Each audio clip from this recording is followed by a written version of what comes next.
Sha-la-la-la, sha-la-la-la. ¿Sabes quién es Virginia Woolf? ¿Quién me has dicho? Virginia Woolf, no. Una escritora. Sí, era una escritora muy famosa, ¿no? ¿Qué nos puede decir de ella? Pues muy poquito. Escribe novelas sobre el feminismo. ¿Y sigue viva o No, no? ¿De qué año es? Más o menos. no lo sé. Bueno, pues lo buscaremos para saberlo.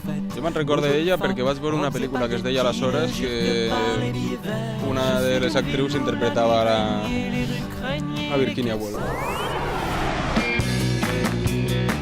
Estem així amb Trini, que viu a Benimaclet i se li ha ocorrit un projecte molt interessant. Però abans de començar, ens pots explicar qui és Virginia Woolf? Virginia Woolf va ser una escriptora molt famosa del segle XIX, anglesa, i era feminista, molt cultivada, i ella va escriure una obra, no era una obra, era una recopilació per una sèrie de conferències, perquè es preguntava on estan les dones en la literatura, que no apareixen mai, i va escriure una obra que es diu Una habitació pròpia. I en aquesta obra el que diu és que totes les dones va arribar a la conclusió de que necessiten una habitació pròpia, diners i una habitació pròpia per a crear, per a escriure novel·les.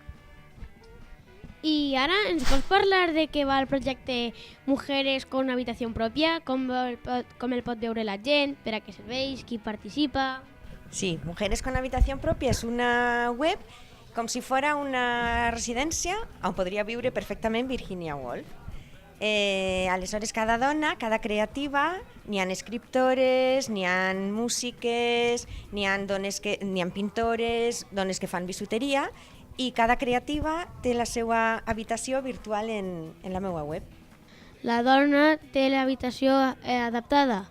Bueno, les habitacions són totes similars, són iguals, però canvia lo de dins, el logotip de cada dona, coses que fan, hi ha fotos del que fa cada dona dins, els seus enllaços, si està en Facebook, en Twitter, en totes les xarxes socials que estiga, i el seu blog. I jo també puc tindre la meva pròpia habitació? Clar que sí, Marc, quan vulguis. Tu eres molt creativa, ja te veig així al magazín. I, bueno, pues Trini, gràcies per haver vingut aquí al plató del magazín i acompanyar-nos en este especial del Dia de la Dona. A vosaltres ha sigut un plaer enorme, tenia moltes ganes d'estar així. Gràcies.